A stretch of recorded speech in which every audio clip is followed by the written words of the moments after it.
បាទសួស្តីពុកម៉ែបងប្អូនទាំងអស់គ្នាបាទជាទីគោរពទីស្រឡាញ់ទាំងអស់គ្នាបាទមួយរយៈនេះរវល់ណាពុកម៉ែបងប្អូនបាទរវល់ហើយបាន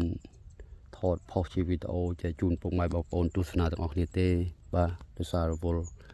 អត់មានរវល់អីពុកម៉ែបងប្អូនបាទរវល់ស្រូវនេះតែម្ដងបាទរវល់ស្រូវនឹងឯង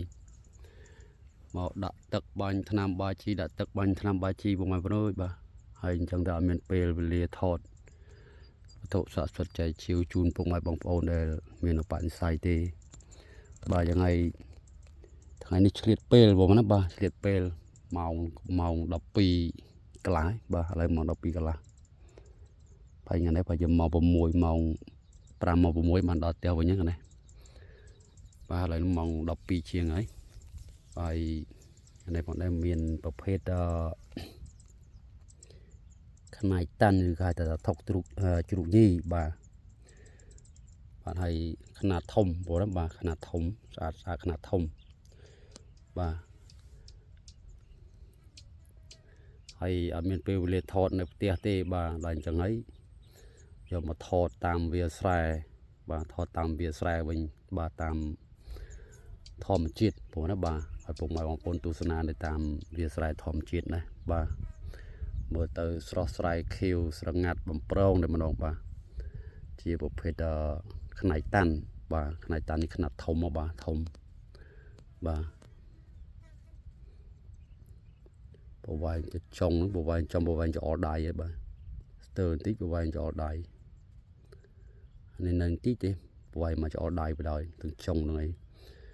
បាទនេះប្រភេទខ្នាតធំបងប្អូនបាទហើយខ្ញុំដាក់ថង់បាទដាក់ថង់តាមខ្លួនរហូតនេះបាទ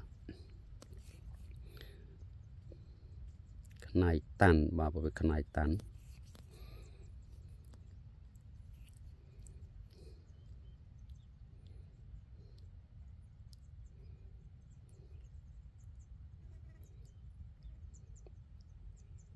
បាទនៅមាន2គូបាទទុកសម្រាប់គ្រប់ប្រើខ្លួនឯងបាទហើយបើពុកម៉ែបងប្អូនបាទមានឧបនិស្ស័យបាទមានឧបនិស្ស័យគ្រប់ស្រឡាញ់ចង់បានបាទយកថែរក្សាបន្តបាទអាចចែកម្លែកបានបាទអាចខ្ញុំអាចចែកម្លែកបានបាទហើយមួយអង្គនេះទៀតគឺប្រែកខាងបន្តិចបាទប្រែកខាងក្នុងបន្តិចហើយវែងបាទប្រភេទຂະຫນាតវែងណានេះប្រវែងបើនិយាយរួមទៅគេរាងកោងបន្តិចតែស្ទើរបន្តិចមកថ្នាំងដៃដែរ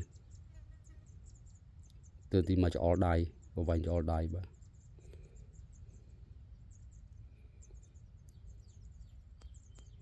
ព្រឹកຂະຫນាតធំຂະຫນាតវែងស្អាតបាទបាទហ្នឹងហើយអរគុណច្រើនពុកម៉ែបងប្អូនបាទវីដេអូនេះមានប៉ុណ្ណឹងទេបាទសូមអរគុណសូមគោរពលាបាទ